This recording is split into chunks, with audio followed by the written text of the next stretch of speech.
Hello everyone. ये book है you can heal your life. Writer हैं लाउजी है।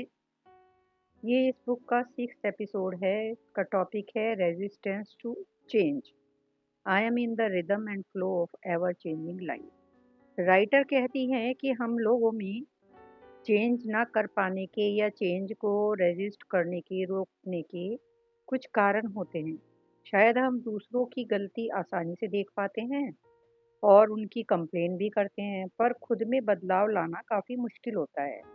यदि बदलने की सोचते भी हैं, तो बहुत जल्दी उस चीज़ को छोड़ देते हैं। इम्पेशेंट हो जाते हैं, चाहते हैं कि वो चीज़ जल्दी हो जाए। खुद को वो चीज़ सीखने के लिए टाइम नहीं देते। यदि हम कोई चीज़ ठीक करना चाहते हैं, तो सिर्फ सोचते रहने से तो वो ठीक नहीं हो पाएगी। पहले हमें छोटे-छोटे स्टेप लेने होंगे, तभी हम प्रॉब्लम्स को हैंडल करने में एबल होंगे। सबसे पहले तो हमें यही एक्नॉलेज करना पड़ेगा कि ये जो सिचुएशन है या जो ये परिस्थिति हमने बनाई है, क्रिएट की है, अपनी पावर पर यकीन करना होगा हमें कि हम ये खुद ही कर लेंगे। हमें ये नहीं सोचते रहना है कि ये तो प्रॉब्लम है और हमने पहले भी ठीक करने की कोशिश की थी, लेकिन नहीं हो पाई।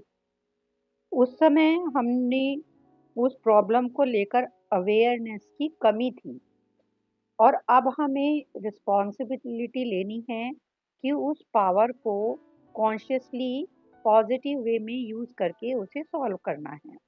हमें ये सोचना है कि यदि चीज़ें ईज़ी होती, तो फिर तो प्रॉब्लम ही नहीं थी।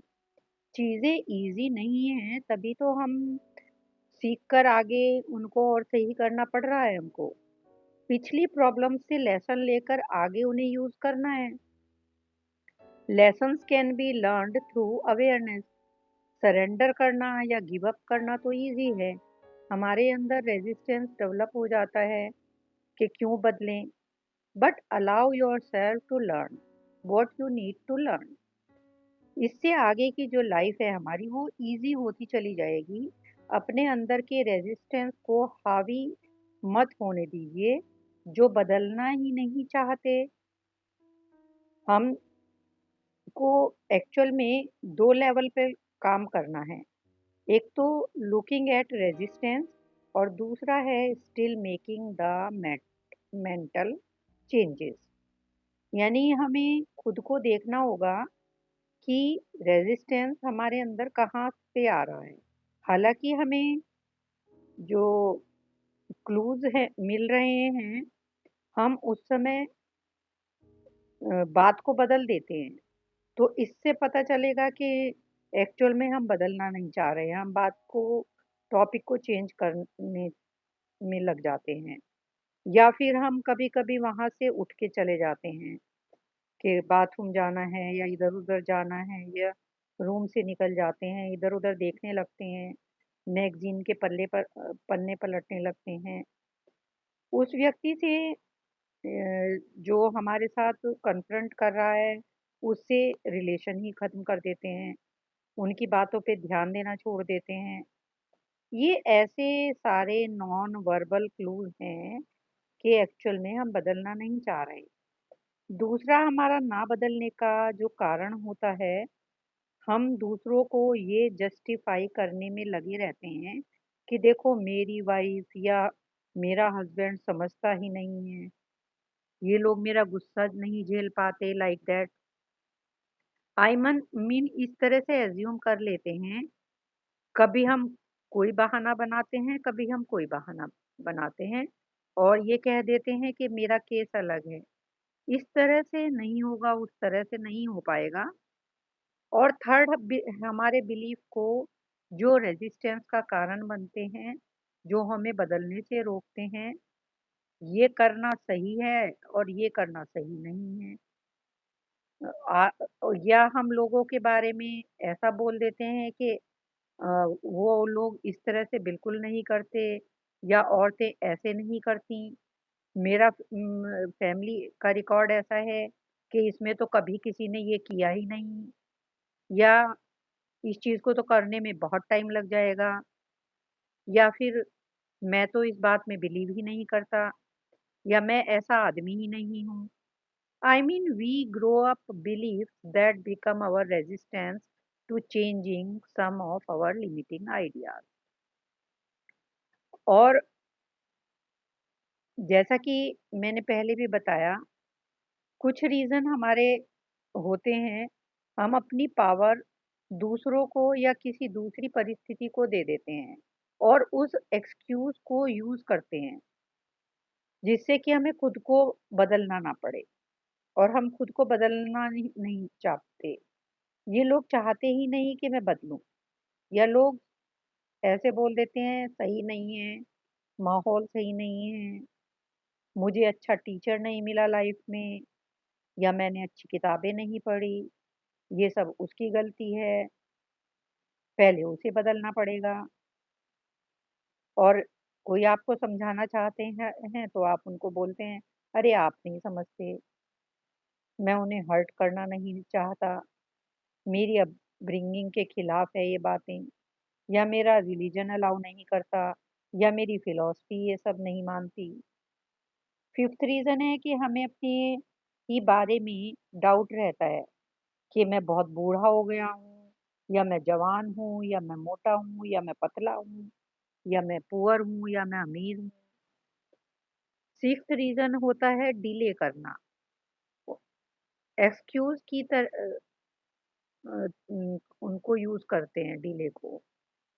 बाद में करेंगे, अभी मैं ठीक से सोच नहीं पा रहा हूँ, अभी मेरे पास टाइम नहीं है, मुझे बहुत से काम करने हैं, या ये टाइम सही नहीं है।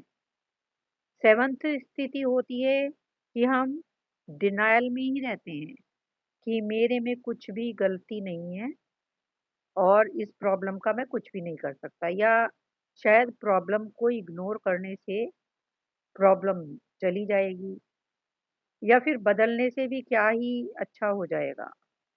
एट्थ होता है फियर ऑफ द अननोन। ये हमें बदलने से रोकता है बहुत। ये बहुत ही बड़ा फैक्टर है। सिर्फ फियर ये होता है कि शायद हम फेल हो जाएं और हम बदल ना पाएं, या फिर हम तैयार ही नहीं होते, शायद वो मुझे रिजेक्ट कर दें, या लोग क्या सोचेंगे कि तुम बदल गए हो, मेरी इमेज खराब हो सकती है। सो सब में इस तरह के फैक्टर्स होते हैं जो उनको उनके अंदर बदलाव करने से रोकते हैं। हालांकि हम जानते भी हैं कि ये प्रॉब्लम है, कि लाइक हम मोटे हैं, या हमारी रिलेशनशिप ठीक नहीं है, या हमारा एंगर या फेलियर, या हमारी स्मोकिंग की हैबिट। हम खुद से कहते भी हैं कि अब मैं ये नहीं करूँगा, लेकिन हम भूल जाते हैं। जैसे कि हम पतला होना चाहते हैं, लेकिन केक हमारे सामने आया तो हमने खा लिया। हम स्मोकिंग खुद से नहीं करते, लेकिन कोई दोस्त हमें स्मोक करने के लिए बोलता है तो हम कर लेते हैं। वही चीज़ें हम अपने बच्चों को या अपने जो लव्ड वन हैं उनको करने से स्ट्रिक्टली मना करते हैं। लेकिन फिर खुद पे गुस्सा करते हैं कि ओह! मैं कितना वीक हूँ, मेरे अंदर डिसिप्लिन नहीं है, मेरे अंदर विल पावर नहीं है, खुद को गिल्टी फ़ील कराते हैं। एक्चुअल में डिसिप्लिन या विल पावर की बात नहीं है। We are trying to eliminate symptoms, वो भी उस वजह से या उस कारण पर हम किए बिना ही उसको एलिमिनेट कर देते हैं। The moment we release our willpower और discipline, the symptom crops up again. Outer effect या सिम्पटम से लड़ना बेकार है, इससे तो प्रॉब्लम बढ़ती है। आउटर इफेक्ट हमारे अंदर के विचारों का ही रूप है।